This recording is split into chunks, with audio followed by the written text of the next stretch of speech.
Hi all, Loz D Punch Out TV. Hope you're all well out there on this Saturday evening. So it's that time of year. We're back with another banger for you. The Crime Watch series. This is just a laugh, so all you lot who think it's real, don't take it to heart. It's just called banter. It's a laugh. But it's that time of the year for the four bell ends of the month, and it looks like some of them are back on the board who haven't been on the board for a while, for a long time to be fair. But it's let's crack the show off with none other than in at number 4. It's Fragile Carl from Frampton. Now, Carl Frampton, Fragile Carl, has done he's on the board this month for doing a backpedaler over Tyson Fury. Now, I don't know what changed his mind, but this guy was adamant that Tyson Fury was going to beat Alexander Usyk in the first fight and the second fight. I did a video the other day where I took a clip from where he was talking about Usyk not being able to go to the next level, but Tyson Fury could. And then when Alexander Usyk schools Tyson Fury in the second fight, all of a sudden he does a backpedaler, now saying that Alexander Usyk is probably the greatest fighter of all time. Now, the amount of rimming what he was doing in that video before about Tyson Fury, I don't know if it's because Big John put the wind up him that time when he said that Jake Paul would beat Tommy Fumbles, aka Tommy TP. But all of a sudden now, Alexander Usyk is the greatest fighter that's ever lived, according to Carl Frampton, because he beat Tyson Fury. But yet before the fight, there was no way that Usyk was going to beat Fury, not whatsoever. Not whatsoever. And same in the first fight. So the little fragile Carl Frampton is in at number 4 for doing an absolute U-turn on the Furies and throwing him under a bus, and now he's latched on to Alexander Usyk. So you're in at number 4 for being a rimmer and doing a backpedaler. Fragile Carl Frampton. Let's have a look. Who else we've got on the board? So on the board, in at number 3, should I say, is none other than Tyson Fury himself, aka the Big Dosser. The Big Dosser's in at number 3 for being the biggest crybaby out there. After telling everyone he was going to smash Usyk, he was going to knock him out, and he was going to do this and do that and blah, blah, blah.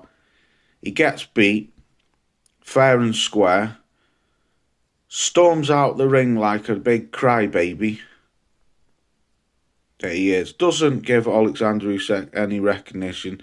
Storms out, has a big paddy, walking back to the dressing room, bumps into his old chum, Ben Davison, saying to Ben Davison, "Who do you think won, Ben?"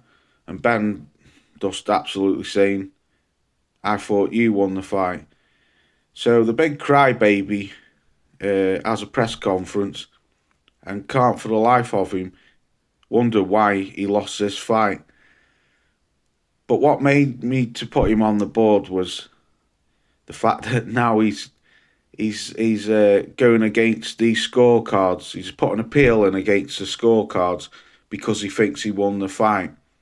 You didn't win the fight, mate. You got outclassed in both of the fights. So stop crying, dry your eyes, pull them bloody pants up. And mind you, can't pull them up any further. With the waistband, what was on them, they were under his frigging armpit. But Tyson Fury is in at number 3 for being the biggest crybaby out there and making out as if he stole the fight. by a country mile, but you didn't. So you're on there for appealing against the scorecards, trying to get the decision overturned, and not giving Alexander Usyk enough credit, you big dosser. Who else have we got on the board? Oh no, it's he's back. BJF, Big John Fury, the big hiding man. After being out there in space, lost in space for the last 8-9 months, he's finally back. Big John Fury, the big hiding man, aka Turniped. Turniped is in at number 2. Oh God. This fucking clown, this buffoon's in at number 2. For being missing in action, lost in space for, like I say, the last 8 months. Then he reappears at a press conference where his son is having a fight with an MMA fighter in Misfit Boxing. Big John shouting his mouth off again, calling Darren Till pig eyes. Throwing a bottle of water over him. Then when Darren Till sticks it to him and Tommy TP decide to conjure up a plan and shit out the fight between Darren Till and Tommy TP, because I think John knew that Tommy was going to get fucked up in that fight, so he decided to pull the plug on it. But then when Jake Paul and Logan Paul rip him a new arsehole online, BJF, Big John Fury, the big turniped, he decides to get involved because he wants to steal the limelight yet again. He wants some of the action. So Big John Fury is in at number 3 for calling out, at number 2, sorry, for calling out Jake Paul with his so-called boxing threats that he's going to knock him out and all this. He's going to do this. He'll let his hands go. He says he won't shit out like other fighters will. Yet John, the fantasist, Jackanory John Fury, is back offering out people again.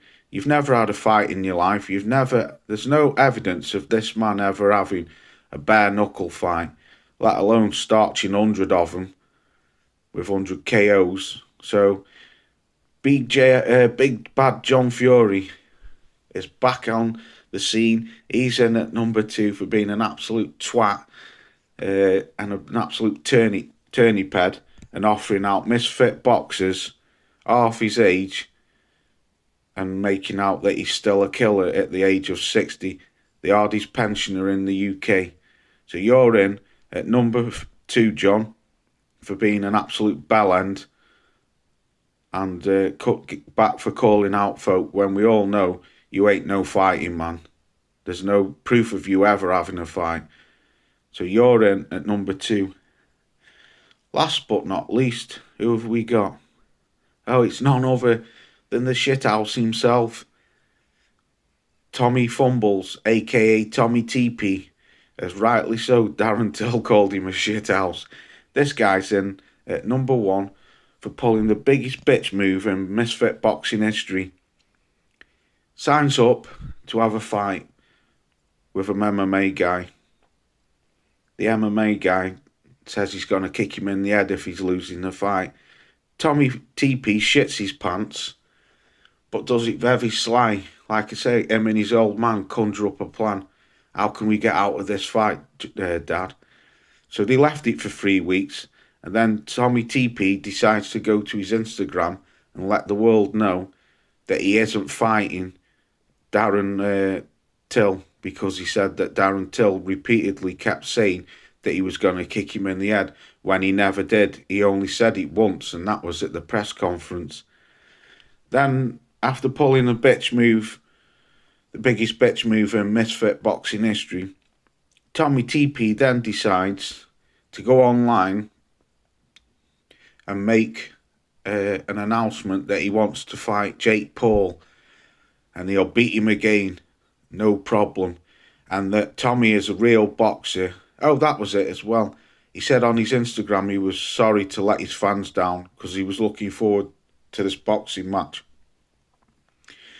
And then jump back to the Jake Paul business. He's on about boxing Jake Paul again. But he keeps coming out with these bullshit one-liners that he's a fighting man, that he's a proper boxer. And we all know that you're not a proper boxer. You're a clown. You're a cartoon character. You and your dad. You're a clown, an absolute bellend. Proper boxers fight proper boxers. You fight YouTubers, MMA guys, bin men, Uber drivers, whoever you can get your hands on just to look good. You're not a boxer. You never have been a boxer, and you never will be a boxer. It's all about who you can beat up, what bin men you can beat up and get paid millions for it. So Tommy Fumbles, aka Tommy TP, the made-up cartoon boxer, you're in at number 1 for being the biggest shithouse of the month and pulling the biggest bitch move in boxing, misfit boxing history, and blaming it on your opponent for saying that he was repeatedly kept saying he was going to kick you in the head. So they're the 4 twats of the month who were put up on the board for the crimes in boxing for December. Peace out. I'll see you very soon. Enjoy the rest of your day.